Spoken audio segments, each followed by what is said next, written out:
Saurabh Dwivedi. DLallanTop.com और Facebook चुनाव ने आपसे ये वादा किया था कि हम उत्तर प्रदेश और देश और दुनिया की जनता को यूपी चुनाव की सबसे जमीनी कवरेज दिखाएंगे। कवरेज दिखाने का वादा पूरा करने का समय आ गया है मित्रों। आपको सामने स्क्रीन पर एक गाड़ी नजर आ रही है। गाड़ी उरई सदर के विधायक की है जिनका नाम दयाशंकर वर्मा है। विधायक जी की गाड़ी के आगे दो झंडे लगे हुए हैं, एक झंडा समाजवादी पार्टी का और दूसरा कांग्रेस का। सत्ता पाने के लालच में दो शहजादे एक तो हो गए, लेकिन ये लालच, ये समझौता, ये गठबंधन कितना मजबूत और यकीनी है, इसका एक प्रोटोटाइप मैं आपको उरई से दे रहा हूं। आपको स्क्रीन पर दयाशंकर वर्मा का आवास नजर आ रहा है। दयाशंकर वर्मा का नाम समाजवादी पार्टी से उरई सदर की सीट के लिए अनाउंस हुआ था, फिर उनका टिकट कट गया और महेंद्र कठेरिया को टिकट दे दिया गया। उसके बाद फिर महेंद्र कठेरिया का टिकट कट गया और दयाशंकर वर्मा को टिकट दे दिया गया। आज उरई सदर की सीट जो कि चौथे फेज में वोटिंग करेगी, उसके लिए नामांकन का आखिरी दिन था और आज फिर लखनऊ से यह खबर आई कि सदर के विधायक दयाशंकर वर्मा का टिकट एक बार फिर से कट गया है।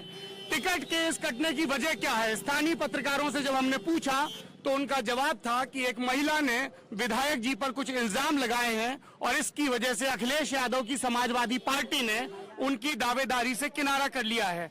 हम लोग दयाशंकर वर्मा की राजनीति पर बात करेंगे, स्थानीय नागरिकों से पूछेंगे, अपने शहर के लोगों से पूछेंगे कि विधायक जी ने उरई के लिए क्या काम किया है। पर उस राजनीतिक बातचीत से पहले मैं आपको ये बता दूं कि क्यों मैं हर यूनिवर्सिटी में, हर लल्लन टॉप शो में ये कहता रहता हूं कि दुनिया में 3 ही शहर हैं, मुंबई, दुबई और उरई। मेरे दाएं हाथ पर उरई का रेलवे स्टेशन है। इस रेलवे स्टेशन की सबसे बड़ी पहचान ये है कि भारत के पूर्व प्रधानमंत्री अटल बिहारी वाजपेयी जब भी यहाँ पर रैली करने आते थे तो उरई के रसगुल्लों का जिक्र जरूर करते थे। उरई के रसगुल्ले, जो दरअसल गुलाब जामुन है लेकिन उरई वाले उसे रसगुल्ला कहते हैं, बेहद मशहूर है। जितना उरई के रसगुल्ले मशहूर हैं, उतना ही स्टेशन रोड पर मोहन की चाय की दुकान भी मशहूर है। ये इतनी मशहूर है कि शहर के भूगोल के हिसाब से 8-10 किलोमीटर दूर से भी नेता, नौजवान, पत्रकार, वकील यहाँ पर अड्डेबाजी करने के लिए आते हैं। इस वक्त भी यहाँ पर मजमा लगा हुआ है। चूंकि हमने 2 दिन से मुनादी पीट रखी थी कि लल्लन टॉप के सरपंच अपने शहर जा रहे हैं, इसलिए अतिरिक्त प्यार दिख रहा है। अमतेश, पहले तो दिखाइए यहाँ कितने लोग जुट गए हैं। ये सारे लोग मामा माहिल की नगरी के हैं। मामा माहिल की नगरी इसलिए बोलते हैं क्योंकि आला उदल, हिंदी के रासो काव्य के दौरान के 2 नायक जिन्हें लोक काव्य में गाया जाता है, आला उदल युद्ध में शहीद हुए और उनकी शहादत की एक वजह उनके अपने मामा माहिल थे जो इस उरई के राजा थे। एक पत्रकार ये लाइव शुरू होने से पहले बता रहे थे कि मामा माहिल ने अस्त्रों और शस्त्रों से लड़ाई नहीं जीती, चुगली से जीती। तो देखते हैं यहाँ के नागरिक अपने नेताओं की कितनी चुगली करते हैं। लेकिन उससे पहले ये तो जान लें कि आखिर उरई शहर के भूगोल में मोहन चाय वाले की दुकान इतना इम्पोर्टेंट ज्योग्राफिक पॉइंट क्यों हो गया है? मोहन जी, ये बताइए, शहर में इतनी दुकानें हैं, सब यहीं क्यों आते हैं? ईमानदारी और क्वालिटी की वजह से। अच्छा, ये ईमानदारी की आपने खूब चलाई। ये बताइए, उरई के नेता कितने ईमानदार हैं? अब नेता हमारे सदर विधायक जी ने इतने अपने प्रयास करके मेडिकल कॉलेज को सुचारू रूप से चालू करवाया और शहर की तमाम सड़कें इस समय बन रही हैं, तो ये विधायक जी के प्रयास से बन रही हैं। तो फिर विधायक जी का टिकट क्यों काट दिया गया? टिकट काट दिया गया, वो पार्टी के निजी कोई कारण हो सकते हैं, हम लोग इस बारे में कुछ नहीं कह सकते। क्या आप राजनीतिक टिप्पणियों से बचते हैं क्योंकि आपकी दुकानदारी में सब पार्टी के लोग आते हैं? जी हाँ, हमारे यहाँ सब लोग आते हैं, हम लोग इन टिप्पणियों से बचते हैं। अच्छा, ये बताइए कि कितने वर्षों से ये दुकान चल रही है? विगत 1976 से। 1976 से। कौन कौन से बड़े नेता है आपके यहाँ? हमारे यहाँ लगभग सभी नेता आ चुके हैं। भानु वर्मा भी चाय पीते हैं, दयाशंकर विधायक जी भी चाय पीते हैं, इसके पहले जो रहे वो लोग भी आते रहे।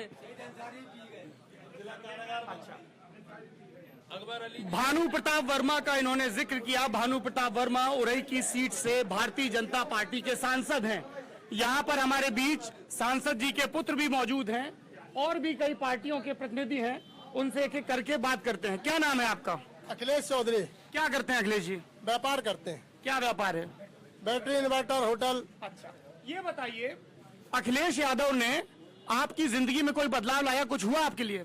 अखिलेश यादव ने उत्तर प्रदेश में बड़ा बदलाव किया। हमारी निजी नहीं, ये देखिए, ये नेता नगरी वाली बात आम जनता को नहीं करनी चाहिए। ऐसा न लगे कि सपा के नेताजी हैं, रैली में भाषण झोंके पड़े हैं। क्या किया आपके लिए? आप अखिलेश यादव की 5 योजनाएं बता सकते हैं? अखिलेश यादव ने समाजवादी पेंशन योजना चालू की, समाजवादी योजना मतलब भूखों को खाने देने की व्यवस्था की। भूखों को खाना देने की अखिलेश यादव सरकार की कोई स्कीम नहीं है। 102, 108 ये सारी योजनाएं अपराध मुक्त किया उत्तर प्रदेश को। उत्तर प्रदेश को आप कह रहे हैं अपराध मुक्त किया। मथुरा में एक बाबा ने सरकारी जमीन पे कब्जा कर लिया। जब पुलिस के लोग गए तो वहां पे एक एएसपी शहीद हो गया। आप कह रहे हैं कि अपराध मुक्त किया। मुजफ्फरनगर में दंगे हुए, आप कह रहे हैं अपराध मुक्त किया। इसीलिए कह रहे हैं ना, नागरिकों को पार्टी प्रवक्ताओं की तरह बात नहीं करनी चाहिए, नेताओं को अपनी पार्टी को डिफेंड करना चाहिए। आप बताइए, क्या नाम है? मोहम्मद दानिश। मोहम्मद दानिश, ये बताइए, मायावती ने 97 मुस्लिमों को टिकट दिए और ये कहा कि अल्पसंख्यकों को उनके ऊपर हुए अत्याचार भूलने नहीं देंगे। आपके नाम से लग रहा है कि आप मुस्लिम समुदाय से हैं। आपको क्या लगता है, इस मुल्क में कोई पार्टी ऐसी है जो अल्पसंख्यकों के लिए कुछ कर रही है? सब जमानी जमा खर्च है। समाजवादी पार्टी करते हुए दिख रही है जमीनी स्तर पे। अच्छा, लेकिन समाजवादी पार्टी पे सबसे बड़ा इल्जाम ये लगता है कि मुजफ्फरनगर के दंगे होते रहे और अल्पसंख्यकों का पलायन होता रहा, उन्होंने उसके लिए कुछ नहीं किया। वो माननीय मुख्यमंत्री जी ने खुद अपनी इस गलती को माना है कि मुजफ्फरनगर दंगे में उनके प्रशासन की चूक रही है। अच्छा। वो खुद इसको टीवी चैनल पे स्वीकार कर चुके हैं। ठीक बात है। आपका क्या नाम है? अनुज मिश्रा। आप तो किसी पार्टी के नेता हैं, जहाँ तक मेरी याददाश्त साथ दे रही है। किस पार्टी के हैं? कांग्रेस से। कांग्रेस से हैं। तो ये बताइए, हम लोग लगभग आधा प्रदेश घूम चुके हैं मिश्रा जी। कांग्रेस के नेता तो मंच पर साथ दिख रहे हैं, जमीन पर सब सफा चट है मामला। ऐसा नहीं है, कार्यकर्ता जमीन पर संघर्ष कर रहा है। अगर कार्यकर्ता संघर्ष न कर रहा होता तो कांग्रेस की नीतियां जो आज हम लोग बता रहे हैं, यह जनता जान रही है ना। क्या है कांग्रेस की नीतियां? देखो, पहले तो आपको मैं मोदी जी की नीति बता दूं। नहीं, आप देखिए, ये गड़बड़ बात है। मैं आपसे पूछ रहा हूँ 2 और 2 कितना होता है? आप कह रहे हैं हम 3 गुणा 2 बताएंगे। जिस प्रकार से विरोधी दल कहते हैं 60 साल में क्या किया, 60 साल में क्या नहीं किया। गणतंत्र दिवस पर राजपथ पर बैठकर झांकियों का आनंद लेते हैं और वहां पर जो हमने रूस से टैंक मंगाए, उस टैंकों का हमने वहां पर अभी कहां पर हमारा टैंक गया था सामान लेकर के। ये सब जितना आपकी बोफोर्स तोप के बारे में इतना बदनाम किया कांग्रेस को, वही बोफोर्स तोप कारगिल में काम आई। अब आ जाइए आप। अच्छा, नहीं, आपने ये बहुत अच्छा किया मिश्रा जी, बोफोर्स तोप का जिक्र किया। राजनीति में दिलचस्पी रखने वाले गौर से सुने। राजीव गांधी जब इस देश के प्रधानमंत्री बने तो उन्हें इतना बड़ा बहुमत मिला जितना उनकी मां इंदिरा गांधी और उनके नाना पंडित जवाहरलाल नेहरू को भी नहीं मिला था। उन्होंने मिस्टर क्लीन का नारा अपनाया था, लेकिन 2 बरस में ही ये साफ हो गया कि राजीव गांधी की कथनी और करनी में फर्क है। ये बात कोई पत्रकार इल्जाम के तौर पर नहीं कह रहा है। बाकायदा स्वीडिश रेडियो से ये खबर प्रसारित हुई थी कि बोफोर्स की जो गन बनाने वाली, टैंक बनाने वाली कंपनी है, उससे कमीशन खाया गया। जब इस कमीशन खोरी के विरोध में उस वक्त के रक्षा मंत्री विश्वनाथ प्रताप सिंह, जो इसी उत्तर प्रदेश से सांसद थे, राजा मांडा कहलाते थे, उन्होंने सवाल उठाए तो उन्हें बाहर का रास्ता दिखा दिया गया। ये बाहर का रास्ता दिखाना राजीव गांधी के राजनीतिक जीवन की सबसे बड़ी भूल साबित हुआ। गलियों में नारे लगने लगे, मिस्टर क्लीन, गंदली क्यों है तोप मशीन। और आज तक गांधी परिवार बोफोर्स के दाग से मुक्त नहीं हुआ है।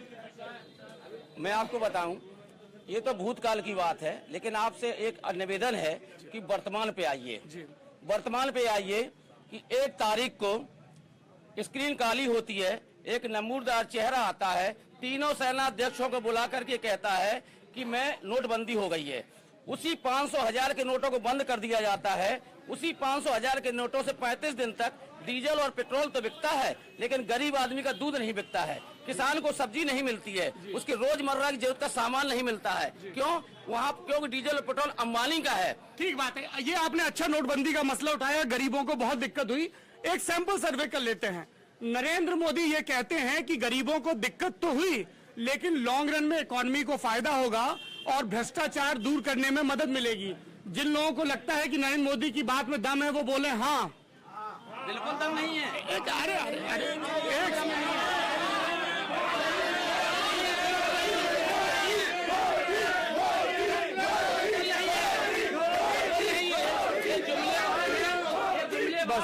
अच्छा, हम लोग जी, आपकी बात सुन रहे हैं। हम लोग अक्सर अपने नेताओं पर ये इल्जाम लगाते हैं कि संसद में उन्हें देश की सेवा के लिए भेजा गया है, विधायी कार्यों पर बहस के लिए भेजा गया है। आखिर ऐसी क्या मुसीबत आ गई है कि ये नेता ठीक से चर्चा भी नहीं कर सकते हैं? और उसका एक नमूना हमें जनता की संसद में भी दिख गया, जहां पर एक सीधा सवाल हाँ और ना में पूछा गया था और शोर मचने लगा। इसलिए अब इस तरह के सर्वे नहीं पूछेंगे और लोगों से सवाल लेते हैं। दिलीप यादव हैं, मेरे मित्र हैं, एक एजुकेशनल संस्था चलाते हैं। दिलीप जी, ये बताइए, उरई के नौजवानों की सबसे बड़ी दिक्कत क्या है? दिशा निर्देशन की कमी। दिशा निर्देशन कमी है। छोटे छोटे मुद्दों को बहुत ज़्यादा बड़े मुद्दों में परिवर्तित कर देना और अपने कैरियर की तरफ आकर्षित न होकर के एक राजनीतिक पृष्ठभूमि से जुड़ना। लेकिन पृष्ठभूमि से जुड़ना बहुत अच्छी बात है, लेकिन राजनीति का सही मायना उन्हें नहीं होता मालूम। भाई, मायने की बात ये की जाए, राजनीति एक ऐसा शब्द है कि राजनीति के दो पहलू होते हैं। या तो राजनीति करने वाला व्यक्ति जो असल में राजनीति करता है, उसे नीति के साथ राज्य करना चाहिए। क्या बात है, गुरुजी ने बहुत अच्छी बात कही। समय जो चल रहा है वो ये है कि राज्य के साथ नीतियां कर रहे हैं लोग। ये बात जो इन्होंने थ्योरेटिकली समझाई, मैं उरई की लैंग्वेज में प्रैक्टिकली समझा देता हूँ। उरई का एक गुटखा जो उरई में बनता है, देसी गुटखा, भैरव गुटखा, बड़ा मशहूर है। अभी भी मिलता है? नहीं मिलता है। ठीक है, नहीं नहीं मत दिखाइए। तो उरई के नौजवान की तमन्ना ये है, बढ़िया शानदार क्रीज कलफ लगा हुआ पैंट, कमीज, गले में मोटी सोने की सांकल, कमर में नंगी पिस्टल, स्पोर्ट शूज और एक बढ़िया सी पान की दुकान पे भैरव गुटखा दबा के खड़े हो जाएंगे और बोलेंगे 5 बीघा जमीन ना सही, विधायकी को टिकट तो लेके ही आए हैं। विधायकी के टिकट के बहुत सारे भविष्य में भी दावेदार होंगे। यहाँ पर सपा के एक नेताजी मौजूद हैं जिनका नाम सुरेंद्र मौखरी है। नेताजी जिला पंचायत के सदस्य भी हैं। सुरेंद्र जी, ये बताइए कि आप अखिलेश जी वाली सपा के मेंबर हैं या मुलायम सिंह वाली? 100% जो समाजवादी पार्टी नेताजी ने तैयार की थी, आज वो पूरी की पूरी समाजवादी पार्टी नेताजी के आशीर्वाद से माननीय अखिलेश जी के साथ काम कर रही है। और माननीय अखिलेश यादव को पुनः मुख्यमंत्री बनाने के साथ साथ हिंदुस्तानी गद्दी पे भी कोई समाजवादी बैठे, ये नेताजी का। अच्छा, ठीक बात है।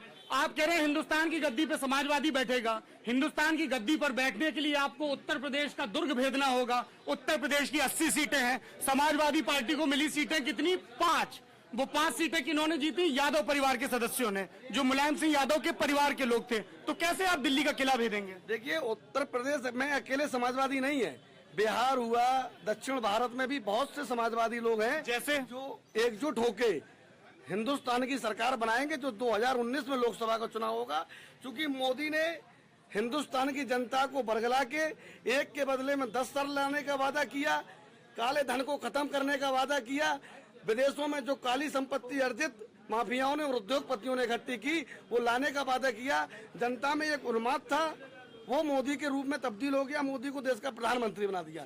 लेकिन 3 साल में मोदी ने जुमलेबाजी के अलावा और लोफरपन के अलावा दूसरा ऐसा कोई काम नहीं किया। ये दुर्भाग्यपूर्ण है। ये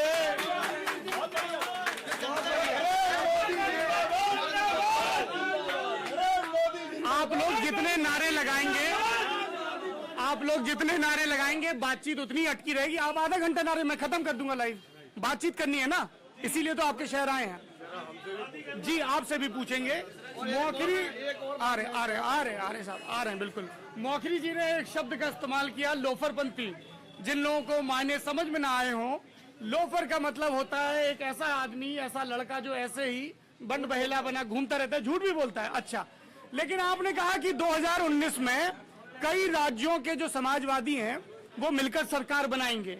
ये कई राज्यों के जो कथित समाजवादी हैं, इन्होंने मिलकर सरकार बनाई। 1977 में सरकार चली 1.25 बरस, गिर गई। दूसरे आए, सरकार चली 6 महीने, गिर गई। फिर जोड़ तोड़ करने लगे, लेकिन राष्ट्रपति ने संसद भंग कर दी। दूसरा मौका आया 1989 में, जब विश्वनाथ प्रताप सिंह की अगुवाई में फिर से सरकार बनी सारे समाजवादियों की, सरकार चली 11 महीने, गिर गई। सरकार आई चंद्रशेखर की, वो भी 4-6 महीने में गिर गई। तीसरा मौका आया 1996 में, फिर से संयुक्त मोर्चा की सरकार बनी, सरकार गिर गई। 1.25 साल में देवेगौड़ा आया राम से गया राम हो गए। उसके बाद सरकार आई इंद्र कुमार गुजराल की, जो सक्रिय राजनीतिक जीवन में कभी नहीं थे, हमेशा राज्यसभा से चुने गए। 1991 में एक बार पटना की संसदीय सीट से चुनाव लड़े थे, लेकिन चुनाव में धांधली की शिकायत के चलते चुनाव को निरस्त कर दिया गया और उसके बाद से पूरे देश के समाजवादियों को मौका नहीं मिला। आप मुझे मोदी जी ये बताइए, आपको क्यों लगता है कि ये जो ऐसे संयुक्त दलों की सरकार है वो मजबूत होगी? अब तक तो विकल्प नहीं दे पाई। एक बात मैं आपसे कहूंगा कि आपने बताया कि समाजवादियों की सरकार इतने समय में गिर गई। आपको याद होगा 13 दिन में अटल बिहारी वाजपेयी जी की भी सरकार गिर गई थी। आप ठीक कह रहे हैं, लेकिन अटल बिहारी वाजपेयी की सरकार को तो शपथ लेने से पहले ही बहुमत नहीं हासिल था, उन्हें राष्ट्रपति ने बुलाया तो वो चले गए। तो इतिहास हम लोगों को सीखने का मौका देता है, ये जरूरी नहीं है कि जो इतिहास में हो चुका वो पुनः होगा। ये बात बिल्कुल सही है। अखिलेश यादव युवा हैं, उनके सामने पूरा राजनीतिक जीवन पड़ा है और बहुत मुमकिन है कि अगर उनकी नीतियां देश के लोगों को पसंद आए तो वो एक दिन देश के प्रधानमंत्री बन सकते हैं। मेरे साथ वरिष्ठ पत्रकार राकेश द्विवेदी हैं। राकेश जी, सियासत पे बहुत बात हो गई। मैं आपको एक ऐसे पत्रकार के रूप में भी जानता हूं जिसने इस एरिया के सबसे दुर्दांत डकैत रहे निर्भय गुर्जर का वहां जाकर इंटरव्यू किया। सियासत पर बात हो गई। पान सिंह तोमर फिल्म में इरफान ने कहा था कि डाकू तो संसद में बैठते हैं, बीहड़ में बागी होते हैं। उस बागी जिसका नाम निर्भय गुर्जर है, उसके बारे में बताइए, कैसे आपने संपर्क किया, इंटरव्यू कैसे हुआ, क्या उसकी बोलचाल थी, क्या रहन सहन था? दरअसल ये 2003 की बात है और हमारे पास लगातार इस बात के फ़ोन आ रहे थे कि हमारा भी इंटरव्यू लिया जाए और उसको अच्छे ढंग से प्रकाशित किया जाए। हमने हिम्मत जुटाई, लोगों को जुटाया और पहली बार हमने उससे ये कहलवाया था कि आपका मुलायम सिंह से क्या संबंध। तो जोश में आकर उसने कहा था कि उसमें मुलायम सिंह जी मुख्यमंत्री भी थे, तो उसने कहा था कि 2 शेर।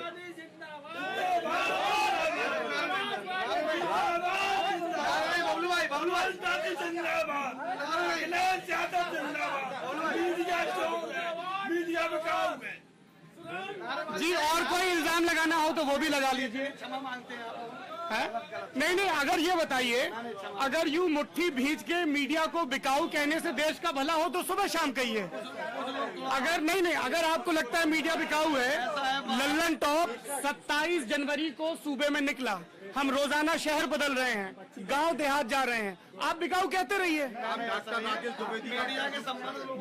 वापस राकेश जी के पास लौटते हैं जो हमें निर्भय गुर्जर की कहानी सुना रहे थे। तो उसने कहा था कि इस उत्तर प्रदेश में 2 ही शेर हैं, राजनीति में मुलायम सिंह यादव, जंगल में निर्भय सिंह गुर्जर। उसके बाद मुलायम सिंह जी को भी ये बात खराब लगी थी और उन्होंने ऐसा प्रयास किया कि इसकी घेरेबंदी शुरू की जाए। तो स्वाभाविक तौर पर उस समय यदि सपा का सपोर्ट न होता तो निर्भय सिंह गुर्जर अगले दिन ही मारा जाता। कहीं ना कहीं उसको सपोर्ट मिलता था और इटावा का होने के कारण भी सॉफ्ट कॉर्नर मुलायम सिंह जी का उस समय था उसके पास, और ये बात उसने साफ तौर पर कही थी। इसके बाद निश्चित तौर पर उसकी घेराबंदी हुई और उस 1 साल बाद ही उसको मारा गया। कैसे रहता था निर्भय गुर्जर? कितना बड़ा गैंग था, क्या सिस्टम था? निर्भय गुर्जर के पास उस समय 39 लोग थे, 16 उसकी पकड़ में लोग थे, उनसे वो खाना बनवाता था और नीलम, सरला जाटो, श्याम जाटो उसके इर्द गिर्द रहते थे। 2 महिलाएं थी गैंग में? 2 महिलाएं थी, एक बहू के रूप में सरला जाटो थी और पत्नी के रूप में नीलम गुप्ता थी। इसके अलावा उसकी जो सुरक्षा थी वो कई राउंड की थी, रात में भी उसकी सुरक्षा होती थी और लगातार वो कहता रहता था कौन है, ताकि उसके जो सुरक्षा में जो लोग लगे हैं वो जागते रहे। रात में नींद में बोलता रहता था? हाँ, रात में नींद बोलता रहता और लगातार वो शराब पीता रहता था। शराब के सेवन के बगैर वो 1 घंटे भी कायदे से नहीं रह पाता था। लेकिन हमने तो सुना था कि वो बहुत देवी जी की पूजा वगैरह भी करता था। कोई पूजा नहीं करता था, कोई पूजा नहीं। हाँ, सुबह से ही वो करीब 11 बजे सो के उठता था, क्योंकि 24 घंटे का हमने उसका इंटरव्यू लिया था 2 बार, तो वो 11 बजे सो के उठता था और इसके बाद रात में करीब 2 बजे सोता था। राकेश जी, आपको डर नहीं लगा? आप इतने खूंखार डकैत का इंटरव्यू करने जा रहे हैं, इतनी पकड़ है, आपको भी बिठा लेता वहीं। डर कभी नहीं लगता, क्योंकि अगर अपने काम में, जीवन में मृत्यु एक बार आनी चाहिए, लेकिन अपने काम में आए तो उसका मतलब, कुछ लोग ऐसे होते हैं जो दिन में कई बार मरते हैं, हमारा उस पर कोई विश्वास नहीं, इसलिए हम अपनी जान को हथेली रख के गए थे और 24-24 घंटे के 2 इंटरव्यू लिए थे और अपना अखबार में हमने फोटो भी छपवाया था कि इसका इंटरव्यू मैंने लिया है, मतलब घोषित तौर पर। जो लोग मीडिया की विश्वसनीयता पे सवाल उठाते हैं उनके लिए राकेश जी जैसे पत्रकार एक उदाहरण भी हैं, जो अपनी जान को खतरे में डालकर डकैतों के इंटरव्यू लेते हैं ताकि उनकी राजनीतिक महत्वाकांक्षाएं भी सामने आए। यहाँ पे और भी लोग हैं, सभासद जी हैं, इनको मैं छुटपन से देख रहा हूँ, इनके पिताजी भी सभासद थे। अच्छा, आप एक बात बताइए, भारतीय जनता पार्टी नारा देती है पार्टी विद अ डिफरेंस, वंशवाद के खिलाफ बिगुल फूकती है, आपके पिताजी भी सभासद रहे, आपकी पत्नी भी सभासद, आप भी सभासद, ये कैसा वंशवाद है? मैं विकास के ध्यान देता हूं, इसलिए भारतीय जनता पार्टी विकास के नाम पर वोट देती है और भारतीय जनता पार्टी टिकट देती है। ये बताइए कि भारतीय जनता पार्टी के कोई 3 बड़े काम बताइए जो उन्होंने उरई में किए हों अपने शासनकाल में। बताइए। कोई काम नहीं है भैया, भारतीय जनता पार्टी ने कोई काम नहीं किया जनपद जालौन में। इनमें से एक नहीं करे। जनपद जालौन में अगर मेडिकल कॉलेज दिया तो माननीय नेताजी ने दिया। आप नारा देते हुए आज से मिल गए। नौजवान बात करते हैं राजनीति की, एक मोदी ही एक ऐसा नेता बताया जिससे पूरा हिंदुस्तान शिक्षा पे अखिलेश एक करके बात करिए भाई। माननीय नेताजी ने पिछली सरकार में जनपद जालौन में मेडिकल कॉलेज दिया। आज वो हिंदुस्तान के हर एक कोने में हर एक पढ़े लिखे नौजवान को पता है कि जनपद जालौन में लोग सुविधाओं से वंचित है। ठीक है, आपने नहीं एक बात, एक सेकंड जी जी जी जी जी मुलायम सिंह यादव जब पिछली बार मुख्यमंत्री थे साल 2003 में, तो उत्तर प्रदेश में उरई को पहली बार एक बड़ा प्रोजेक्ट मिला, ये ठीक कह रहे हैं। वो प्रोजेक्ट मेडिकल कॉलेज था जिसकी वजह से शहर की इकोनॉमी में बदलाव की उम्मीद थी। लेकिन एक सत्य ये भी है कि जब अगली बार मायावती की सरकार आई तो उन्होंने मेडिकल कॉलेज का नाम अपने राजनीतिक गुरु कांशीराम के नाम पर रख दिया। ये भी खबरें सुनने में आई कि बसपा के सबसे ताकतवर मंत्रियों में से एक नसीमुद्दीन सिद्दीकी ने यहाँ पर न्यूरोलॉजी डिपार्टमेंट आना था उरई के मेडिकल कॉलेज में, उसको वो बांदा ले गए और इसकी वजह से मुझे नहीं लगता कि बसपा वाले इसकी कोई सफाई दे पाएंगे। ये बात आप ठीक कह रहे हैं। यहाँ पर भारतीय जनता पार्टी के एक नेता हैं जो बीजेपी में यूपी के सबसे ताकतवर नेता बताए जाने वाले सुनील बंसल के बेहद करीबी हैं, उनका नाम अनिल यादव है। आएंगे सर, आएंगे, आपके पास भी आएंगे जी। ये बताइए, उरई में भाजपा का क्या नारा? भाजपा अगर उरई में जीतती है क्या करवाएगी? देखिए, ऐसा है, भारतीय जनता पार्टी सदैव विकास के नाम पर राजनीति करती है। उरई का एजेंडा बताइए। उरई का एजेंडा, जो भी हमारी सड़कें खराब हैं, अभी छूटी हुई हैं, उनको हम पहले पूरा करेंगे। और स्वास्थ्य सेवा मेडिकल कॉलेज बन तो गया है, जो आप बात कर रहे थे, जैसे न्यूरोलॉजी उधर चला गया, तो जो एक मेडिकल कॉलेज सफेद हाथी बन करके साबित हुआ है, इसमें जो चिकित्सकों की कमी है और वहाँ की सारी जो व्यवस्थाएं हैं, जो अव्यवस्थाएं, उनको दूर करने का प्रयत्न करेंगे। अच्छा, इनके बगल में क्रमांक शुक्ला बैठे हुए हैं, आप किसी हिंदूवादी संगठन से भी जुड़े हैं? जी, मैं बीजेपी से जुड़ा हूँ, युवा मोर्चा में पहले विद्यार्थी परिषद में रहा था। विद्यार्थी परिषद, विश्व हिंदू परिषद वगैरह से भी जुड़े हैं, बजरंग दल से? पहले ही जुड़ा रहा। अच्छा, ये बताइए क्रमांक, मैंने अखबारों में पढ़ा था 1.5-2 साल पहले यहाँ कोई राम रथ यात्रा वगैरह निकालने को लेकर विवाद हुआ था, क्या विवाद था? विवाद भाई, राम रथ यात्रा यहाँ पे ठड़ेश्वरी मंदिर में निकलती रहती है, मतलब छोटे उसमें निकलती थी, तो भाई स्वाभाविक है अपने पूज्य राम के लिए कुछ ना कुछ करना चाहिए। तो हम लोग भी शोभा यात्रा हिंदू समाज की सहमति से ही निकाल रहे थे, लेकिन पुलिस ने अचानक से आके रोक दिया, जबकि उसके जस्ट कुछ दिन पहले ही यहाँ पर अंजना डॉक्टर पढ़ती हैं, वहाँ पे सब गर्भवती महिलाएं प्रेगनेंसी के दौर में आती हैं, तो वहाँ पे उर्स 24 घंटे 48 घंटे इजाजत के नाम पर कहते हैं कि सुप्रीम कोर्ट की रूलिंग है, नई परंपरा की शुरुआत नहीं होने देंगे। और हम लोगों की एक छोटी सी यात्रा जो दिन में बिना साउंड के एक झांकी टाइप में निकलती है, उसको उन्होंने रोकने के लिए जबरन प्रयास किया। जनता ने कहा कि हम लोग कुछ नहीं, केवल सांकेतिक निकालेंगे, उस वर्षा करेंगे, तो लोगों ने कहा हम निकलने ही नहीं देंगे। तो अब ऐसी स्थिति में लोगों ने कहा कि प्रशासन ने कहा कि नहीं निकलने देंगे, तो भाई हम लोगों ने कहा तो हम गिरफ्तारी दे देंगे। राम के नाम पे गिरफ्तारी ही सही, कम से कम संदेश तो जाएगा। राम के नाम पर गिरफ्तारी भारतीय जनता पार्टी ने 90 के दौर में खूब दी। मंदिर बना नहीं बना ये सबको पता है, कोर्ट में मामला है, तारीख भी पता नहीं है, सरकार जरूर बन गई। यहाँ पर एक और बुजुर्ग बैठे हैं, क्या नाम है आपका? जी, राजीव नारायण। आप किसी पार्टी से जुड़े हुए हैं, ऐसा मेरा सिक्स सेंस कह रहा है। किस पार्टी से? कांग्रेस से जुड़ा हूँ। कांग्रेस से जुड़े हैं। राजीव जी, ये बताइए कि राहुल गांधी अभी 2-3 महीने पहले तो खाट सभा कर रहे थे, अखिलेश यादव की सरकार की नाकामियां गिना रहे थे, और अब एक साथ हैं, तो ये सत्ता का अवसरवाद नहीं है?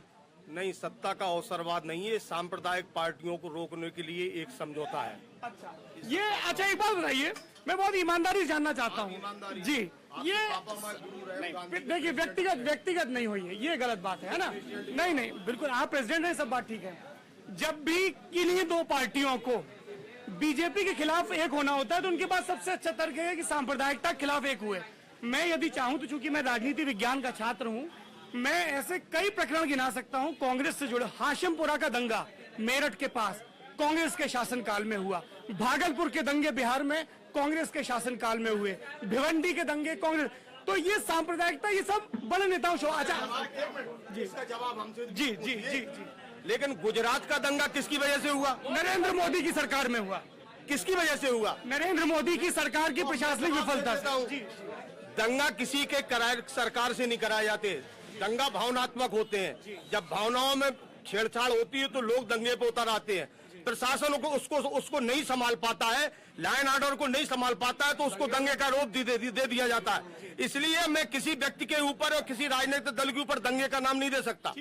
अच्छा ये बताइए, दंगा कभी कोई राजनीतिक दल नहीं कराना चाहता अपने क्षेत्र में, क्योंकि किसी राजनीतिक दल का उल्लू सीधा नहीं होता। अगर जिसका होता है तो वो किसी व्यक्ति विशेष का हो सकता है। अच्छा ये बताइए कि जिले में कांग्रेस के दो कैंडिडेट चुनाव लड़ रहे हैं, कालपी से श्रीमती उमा कांति सिंह और माधोगढ़ से, नहीं वहीं बैठा रणदीप जी, मैं वहीं चला जाऊंगा, माधोगढ़ से विनोद चतुर्वेदी। क्या आप लोगों को समाजवादी पार्टी के कार्यकर्ताओं का सहयोग मिल रहा है? यस, बहुत अच्छा, पूरा सामंजस्य। और सुनिए आप, इसके पहले यूपीए की सरकार थी तो बहन मायावती और माननीय मुलायम सिंह जी के सहयोग से ही हमारी केंद्र में 5 साल सरकार चली और विकास भी हुए। भ्रष्टाचार के जो भी आरोप लगे, आज तक कोई भी भारतीय जनता पार्टी या केंद्रीय सरकार उनको साबित नहीं कर पाई। और आप बोफोर्स के लिए जो बड़ी बड़ी बातें मार रहे थे, ऐसा है साहब, आरोप लगाना कोई खास बात नहीं, कोई भी किसी के ऊपर मिट्टी फेंक सकता, कीचड़ उछाल सकता, उसको साबित करना बड़ी बात है। आज तक कांग्रेस पार्टी, माननीय राहुल गांधी, सोनिया गांधी, इंदिरा गांधी या राजीव गांधी या किसी के ऊपर कोई भी आरोप कोई लगा के दिखा दे या साबित करके दिखा दे तो वो लोग राजनीति से संन्यास लेने की तमाम बार कह चुके हैं। इसलिए झूठे आश्वासन नहीं। और सुनिए, कांग्रेस पार्टी के माननीय राहुल गांधी ने जब इस क्षेत्र को देखा, रियल क्षेत्र को देखा मानभर, तो उन्होंने इस क्षेत्र के पलायन को देखते हुए किसानों के 77,000 करोड़ रुपए माफ किए। ये केवल ये कहते रहे कि 15 लाख रुपए आएंगे, आप खाता खुलवाइए। आज तक 15 पैसे भी किसी के पास आए, कोई बताए? ठीक बात है। नरेंद्र मोदी पर यह इल्जाम देश के हर कोने में लगता है कि उन्होंने चुनाव के दौरान वादा किया था कि हर गरीब के खाते में 15 लाख आएंगे। हालांकि बाद में बीजेपी के राष्ट्रीय अध्यक्ष अमित शाह ने कहा कि ये एक चुनावी जुमला था। हमारे बीच इस जिले के बेहद सम्मानित और वरिष्ठ पत्रकार केपी सिंह मौजूद हैं। राजीव जी कांग्रेस के नेता बोलते बोलते बहुत उत्तेजित हो गए। इन्होंने कहा कि कांग्रेस में गांधी परिवार बेदाग है। क्या आप इनकी बात से सहमत हैं? नहीं, दागी और बेदागी की बात नहीं, इसमें तो मतलब मैं इस बात से पूरी तरह से सहमत नहीं हूँ, लेकिन उनकी उपलब्धियों को पूरी तरह से नकारा जाए इस बात से भी सहमत हूँ। ये बात सही है। टेलीकॉम क्रांति राजीव गांधी के दौर में आई, कंप्यूटर की बात हुई। केपी सिंह साहब, आपने जिले की राजनीति को 3 दशकों से देखा है।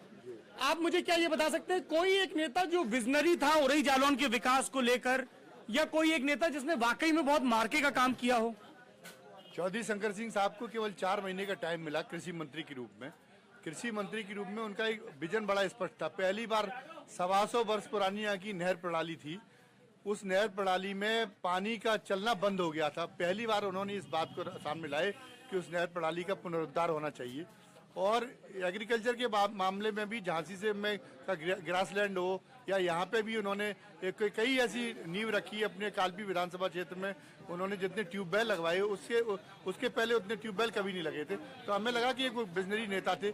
इसी तरीके से हमने अरविंद तिवारी से भी हमारी जब बात होती थी व्यक्तिगत रूप से, तो हमने भी देखा उनको, उनके बारे में बहुत कम चर्चा इस बात की हो पाई कि राजीव गांधी का जो ट्रेनिंग प्रोग्राम था, जो काडर उन्होंने अपना एक वेतनभोगी काडर बनाने की बात पार्टी में कही थी, उस ट्रेनिंग प्रोग्राम के पीछे जो आइडिया था वो अरविंद तिवारी का दिया हुआ आइडिया था। ये जो दर्शक हमें सुन रहे हैं उनको मैं थोड़ा और विस्तार से संदर्भ के साथ बता दूं। नेता आते हैं, नेता दावे करते हैं, कुछ काम भी करवाते हैं, चुनाव जीतते हैं, चुनाव हारते हैं, लेकिन ये एक कसौटी हो सकती है कि एक राजनेता जो गुजर चुका है और उसके काम को इस तरीके से एक निष्पक्ष पत्रकार याद करे। चौधरी शंकर सिंह कालपी विधानसभा से 1977 में पहली मर्तबा विधायक बने, उसके बाद 2-3 बार विधायक। 67 में संवित सरकार जब हुई, प्रजा सोशलिस्ट पार्टी और सारी पार्टियां एक साथ हुई, जब चौधरी चरण सिंह पहली मर्तबा उत्तर प्रदेश के मुख्यमंत्री बने और उन्होंने एक मजबूत राजनीतिक कद हासिल किया, तब चौधरी शंकर सिंह पहली बार विधायक बने। 77 में दूसरी बार बने, बाद में भी 1-2 बार 89 में जीते और मुलायम सिंह यादव की सरकार में मंत्री बने और उनके कार्यकाल को कृषि मंत्री के रूप में पूरा जिला याद कर रहा है। ये बताइए कि अभी हम राकेश जी से बात कर रहे थे, वो डकैतों की चीजें बता रहे थे, इस इलाके में भौगोलिक दिक्कतों के अलावा और क्या वजह है जिसकी वजह से डकैतों के गैंग बरसों बरस तक सक्रिय रहे? नहीं, भौगोलिक दिक्कतें ही मुख्य रूप से थी। इसकी वजह ये भी कहा जाता था कि कुछ गिरोहों को कुछ जाति वर्गों का समर्थन हासिल था। नहीं, तो वो केवल डकैतों के मामले में नहीं है, अपराधियों को संरक्षण देना ये भारतीय समाज की एक प्रवृत्ति है। हर अपराधी वो चाहे डकैत नहीं है, वैसे भी बहुत सी जगह जो माफिया के रूप में काम कर रहे शहर में, वो लोग भी अपनी जाति के मसीहा बने हुए, वो एक अलग बात थी। लेकिन जैसे ही हमने देखा कि जैसी उस इलाके में, पचनत के इलाके में बड़े पुल बने और जैसी सड़कें बनी, वैसे ही जो रोजगार सृजन के और तमाम वैकल्पिक रोजगार के साधन विकसित हुए, वैसी डकैत समस्या लगभग अपने आप खत्म हो गई। मुझे ऐसा याद आ रहा है कि यहाँ के एक विधायक और मंत्री के साथ एक पत्रकार के तौर पे आपकी मुठभेड़ बहुत चर्चा में रही थी, जरा उसके बारे में बताइए। हम हालांकि वो भी गुजर चुके हैं, कोई बात नहीं, और वो भी उनका भी मैं बहुत सम्मान करता हूँ। उनके न रहने के बाद मैं महसूस करता हूँ बाबूराम जी को कि वो बाबूराम जी में वाकई। पर वो वाकया क्या था? राजनीतिक एक लड़ाई थी, राजनीतिक कई मुद्दों पर ये थी कि उनको हमारी खबरें ठीक नहीं लगी, या मतलब यानी ये लगता था कि उनको कि हम उनकी पार्टी की कुछ जरूरत से ज्यादा आलोचना करते। राम जन्मभूमि बाबरी मस्जिद का एक दौर चल रहा था, जो हमारा काम करने का, हमारे जो सोचने का तरीका था, उस समय एक अतिवादी दौर था, हम भी अतिवादी तरीके से हमारे बीच एक और वरिष्ठ पत्रकार आ गए हैं जिनका नाम अनिल शर्मा है। बैठिए अनिल जी। अनिल शर्मा का एक परिचय तो ये है कि वो पत्रकार हैं, एक परिचय ये भी है कि वो उत्तर प्रदेश में इलेक्शन में कैसे दुरुस्त आंकड़े आए, एक किस्म की पारदर्शिता है, इसको लेकर जो यूपी इलेक्शन वॉच काम करता है उसके सक्रिय सदस्य हैं। मैं इस लाइव की तैयारी कर रहा था तो मैंने एक आंकड़ा पढ़ा कि उत्तर प्रदेश में पुलिस के पास जितने असलहे हैं उससे 5 गुना ज्यादा लाइसेंसी असलहे यानी कि हथियार नागरिकों के पास हैं। अनिल जी, मुझे ये बताइए कि पूरे सूबे का जो सियासी माहौल है, क्या उत्तर प्रदेश में भी वैसा माहौल है? ज्यादातर सर्वे बहुजन समाज पार्टी को खारिज कर रहे हैं। मैं अपने दर्शकों को बता दूं, उरई जालौन वो जिला है जहां से सबसे पहले बहुजन समाज पार्टी के विधायक चुनकर गए। 1989 में यहां की कोच सुरक्षित सीट से चैनसुख भारती चुनाव जीते और उरई सीट से अकबर अली चुनाव जीते। ये बताइए कि और माधोगढ़ से शिवराम कुशवाहा भी जीते, मतलब 4 में से 3 सीटों पर बसपा जीती। यहाँ पर बहुजन समाज पार्टी का आंदोलन इतना मजबूत था। ये बताइए कि तमाम सर्वे बीएसपी को और मायावती को बहुत हारा हुआ बता रहे हैं, क्या आप उन सर्वे से सहमत हैं या आपको लगता है कि मायावती अभी भी एक बड़ी राजनीतिक ताकत है? नहीं, मायावती निश्चित रूप से बड़ी राजनीतिक ताकत है, लेकिन मायावती के पास जो बैकवर्ड का जो आधार होता था, जैसे पाल, कुशवाहा, कुर्मी, लोधी, इन वोटों में कमी आई है। और उसके पीछे बहुत बड़ा कारण ये है कि लगातार ये आता रहा है कि 2 करोड़ में टिकट खरीदे गए, 3 करोड़ इससे जो उनका कमिटेड कार्यकर्ता है उसके भीतर भी ये निराशा आई है कि जो हम जिनके लिए दिन रात मरते हैं, 25-25 साल तक कमिटेड होकर कार्य करते हैं, वो लोगों को टिकट न दे करके जो बाहरी लोग हैं, जो पार्टी से विरोधी थे, पैसा लेकर के उनको टिकट। आप बाहरी लोगों का जिक्र कर रहे हैं, इस तरह के इल्जाम तो भारतीय जनता पार्टी पर भी लग रहे हैं कि बहुत सारे बाहरी लोगों को जो 1 हफ्ते या कुछ घंटे पहले पार्टी में शामिल हुए उनको टिकट दिए गए। भाजपा ने भी खनन माफियाओं को दिया है और हमीरपुर में एक मर्डरर को दिया है, जो उसके ऊपर 5-6 मुकदमे हैं मर्डर के। आप अशोक चंदेल की बात कर रहे हैं? अशोक चंदेल है तो बांदा में प्रकाश द्विवेदी खनन माफिया। मुझे बताया गया कि हमारे बीच एक शायर भी मौजूद हैं, क्या नाम है आपका? शफीकुर रहमान। शफीकुर रहमान साहब, सियासत की बातें हो गई, सबने एक दूसरे के ऊपर इल्जाम लगा लिए, माहौल में शोर ज्यादा घुल गया है, शोर से सुर की तरफ चलते हैं, क्योंकि मुझे पता है इस लाइव को खत्म होते ही सब लोग ठहाका मारकर गले मिलेंगे। जो आपको इतनी राजनीतिक दुश्मनी दिखाई दे रही कि सपा और कांग्रेस वाले अभी मिलकर भाजपा वालों के ऊपर चढ़ाई कर देंगे, वैसा कुछ नहीं है। सियासत ऐसे ही होती है कि कैमरे के सामने, माइक के सामने एकदम बिल्कुल गुत्थम गुत्था वाचिक अंदाज में। कोई आप उरई से जुड़ा, उरई के इतिहास या उरई की लोगों की तबीयत से जुड़ा कोई शेर, कोई नज्म सुनाना चाहें? देखिए, एक शेर से मैं बात शुरू करूंगा। जो आज पूरे देश में जो मुद्दा उछला है नोटबंदी का, और ये हो रही नहीं, आप आबादी के आखिरी व्यक्ति से भी मिलेंगे, वो इससे प्रभावित हुआ है। तो उसे ऐसे शुरू करते हैं कि नोटबंदी ने हाथ बांधे हैं, वो चाहकर भी तो क्या देंगे। नोटबंदी ने हाथ बांधे हैं, वो चाहकर भी तो क्या देंगे, मगर बच्चे समझते हैं कि पापा चांद ला देंगे। आज पूछिए उन बच्चों से। अच्छा, ये तो सियासी बात हो गई। इसके अलावा कोई और आप नज्म या गजल सुनाना चाहेंगे? टूटे दिल भी मिल जाएंगे, हाथ में लेकर हाथ चलो। अभी आपने जिक्र किया नहीं, यहाँ से निकलने के बाद सब लोग गले मिलेंगे। टूटे दिल भी मिल जाएंगे, हाथ में लेकर हाथ चलो। मोड़ तलक है एक सा रास्ता, मोड़ तलक ही साथ चलो। क्या बात है, साथ चलो की बात कही शफीकुर रहमान साहब ने।